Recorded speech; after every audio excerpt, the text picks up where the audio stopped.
Established in 1959, the Kenyan section of the International Commission of Jurists, ICJ Kenya, is a non-partisan, non-governmental organization with membership drawn from legal students, the private legal profession and the judiciary. The organization works to promote and protect human rights, democracy and the rule of law nationally and regionally. It has established a consistent track record in this regard and is today widely acknowledged as a premier human rights organization in Kenya and around Africa. ICJ's strategy has been around increasing public information about rights, increasing public awareness about rights, and ensuring that the public understands that rights are entitlements, they are not favors. ICJ Kenya aims to serve its beneficiaries by improving the protection of their human rights, access to justice, citizen empowerment, and the justice systems and institutions in Africa. This is achieved through advocacy, legal research and analysis, capacity building, and impact litigation.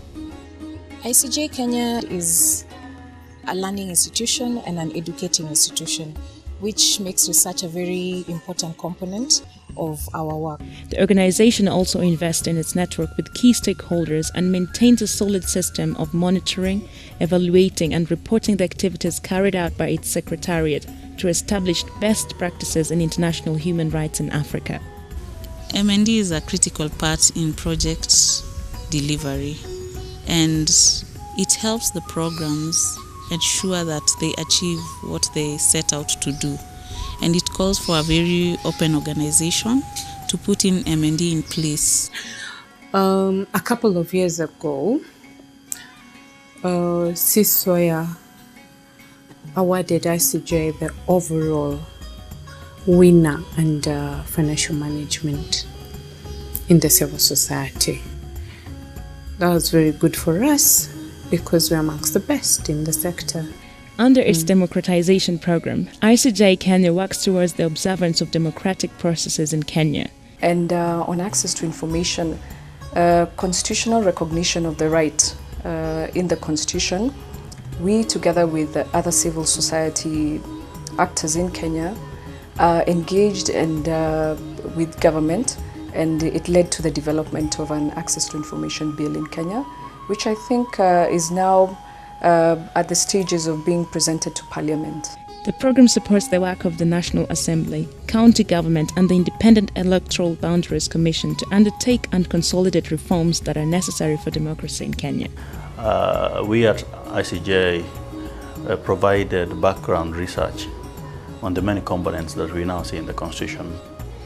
And after its promulgation in 2010, we have been at the forefront of implementation. We still continue with background research for many counties, but we have been heavy on training for the county governments, both the executive and the assemblies. ICJ is a robust civil society in this country.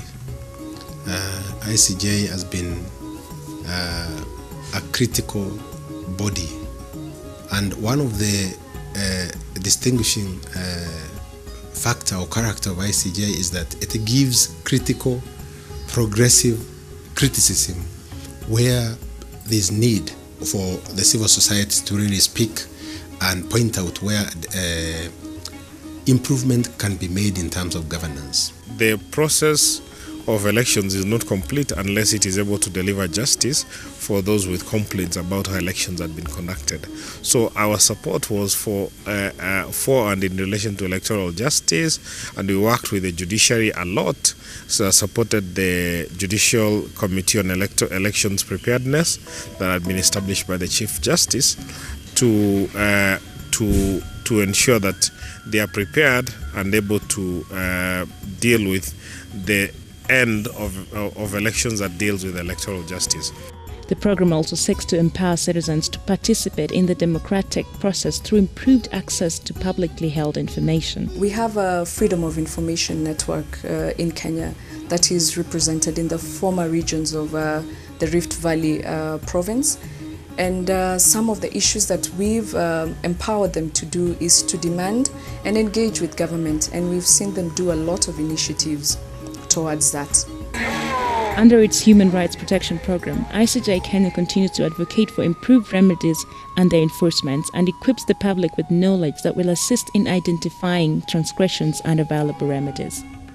And we do this in partnership with other civil society organizations, government, and at the same time we have a network of around 300 paralegals in 6 areas in Kenya, that is Kitui, Taita Taveta, Kwale, Meru, Transmara and Laikipia. Prior to the enactment or the promulgation of the Constitution in 2010, really the country didn't have a framework for public participation. But when that came into place, then it required that any piece of legislation, before it can be sent to cabinet, has to go through public participation. And ICJ was very crucial in collaboration with OSIA to ensure that this bill is taken around the country, to ensure that there was public participation. Yes, so that we got input from members of the public and the stakeholders. The Access to Justice program supports reforms that have led to timely and cost-effective access to courts, other organs of the state and alternative private arrangements concerned with the delivery of justice and the enforcement of the law. We do publications on the areas that we think will benefit our users, the public, the lawyers, the judges, policymakers in the National Assembly. For example, on the social economic rights that we just did the other day is a case digest that captures all those rights under the Constitution that are of social and economic by nature. The program supports key judicial reform process and the development of alternative justice mechanism and the local application of international standards.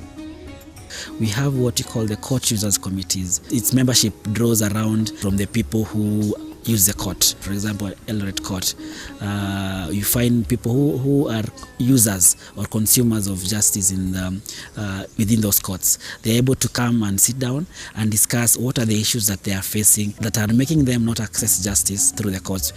ICJ Kenya undertook litigation before the East African Court of Justice and the African Commission on Human and People's Rights as part of its objective of increasing access to justice for human rights abuses. The case before the East African Court of Justice related to serious human rights abuses in the Mount Elgon region, which fell under the control of a violent militia group, the Sabaot Land Defense Force. ICJ Kenya also established a working relationship with the Judicial Working Committee on Election Petitions at its inception. It is through this intervention that the committee developed its work plan, trained all judicial officers on electoral disputes, facilitated a peer learning exchange between itself and the Ugandan judicial officers. It also made legislative amendment proposals on the Elections Act and drafted the election petition rules. Capacity building of the judicial officers to deal with the election petitions was critical. Some of the magistrates, some of the judges, quite a number of them had been engaged. They had not been in the judiciary before. They had just been employed. They had not handled any election petitions. So training was a crucial aspect of our work as a committee. And by ICJ sourcing for us, getting for us the resource persons, that was quite crucial. The implementation of program is coordinated by a secretariat run by the executive director, who is assisted by experienced administrative personnel.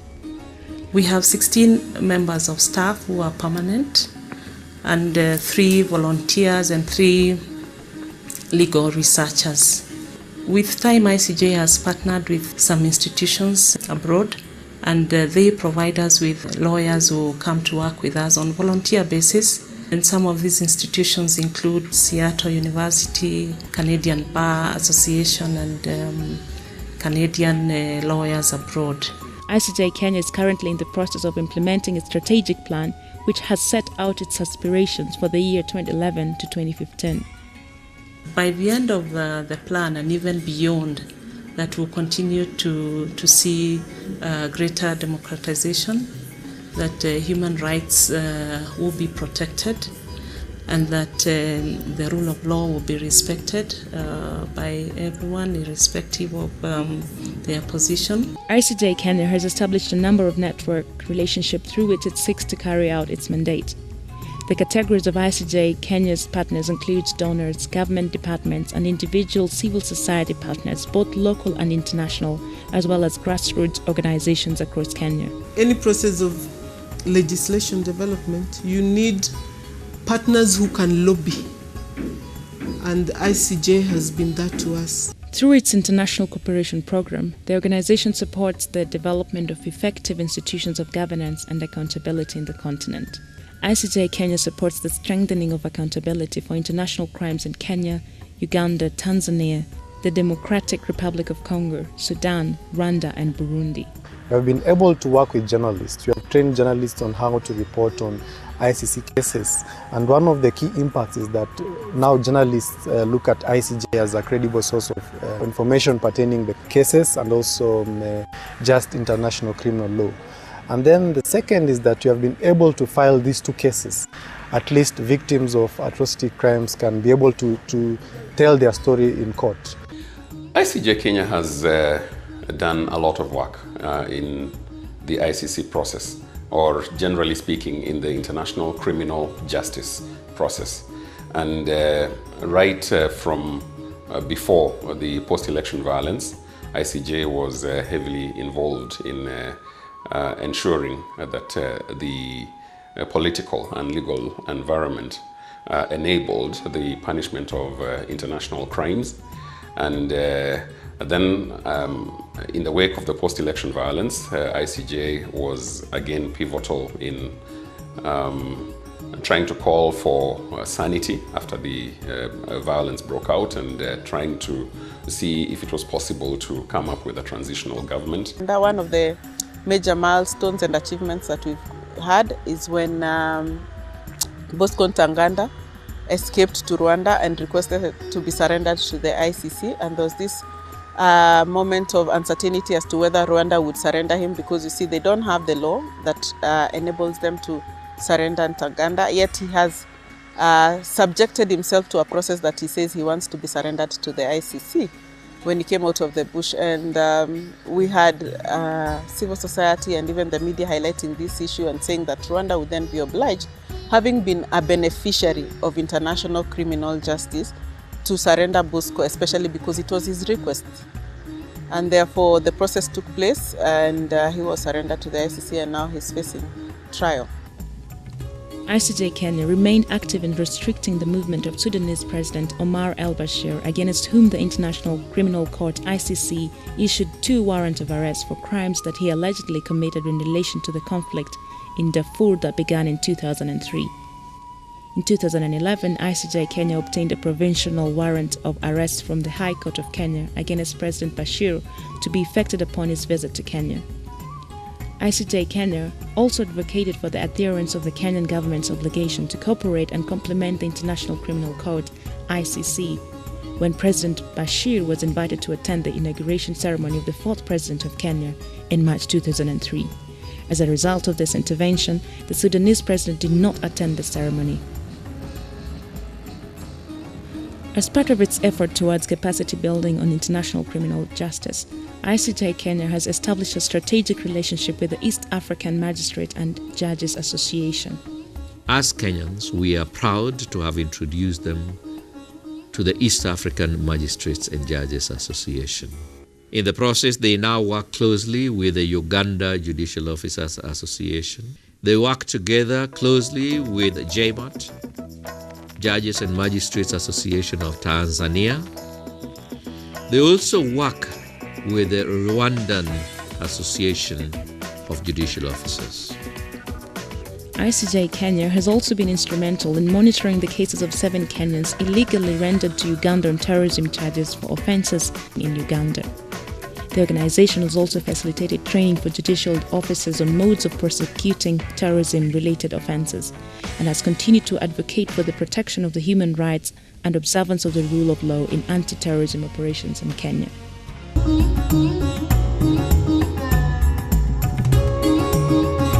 And when the history of legal aid in Kenya is written, surely a chapter will be reserved for ICJ Kenya.